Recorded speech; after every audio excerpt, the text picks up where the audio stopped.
Hi friends, welcome back to my channel. চলো তোমাদের কাছে চলে এসে অন্যরকম ভিডিও নিয়ে। তো শোতে যাওয়ার আগে একটু মাস্তি করে ছবি তুলে নিলাম। এখন যাচ্ছি আমরা উত্তর 24 পরগনায় শোতে। নদী পার হতে হবে আমাদের ওপারে তুমি এপারে আমি। হ্যাঁ, ওরা ওদিকে ছিল, আমি একটু ভিডিও করবো বলে আমি এদিকে চলে এসেছি। তো তারপরে ভিডিওটা শুরু করে দিলাম। দেখো কি দারুণ লাগছে।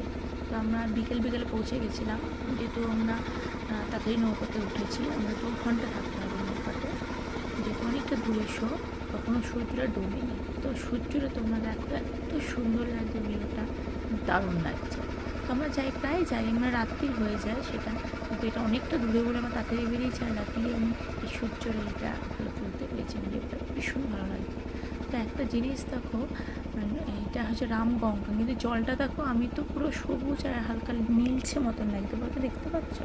কিন্তু নদীর বা গঙ্গার জল কিন্তু একটু সাদাচে হয়, কালচে, কিন্তু এটা দেখো খুব সবুজ মতন লাগছে। যাই হোক, চলে আসবো নদী পার হওয়ার পরে মজার ভিডিও নিয়ে। দেখতে থাকো তোমরা, ওটা একটা দারুণ মজা হয়েছে। আমরা রাত্রিবেলা পার করি তো ভীষণ মজা।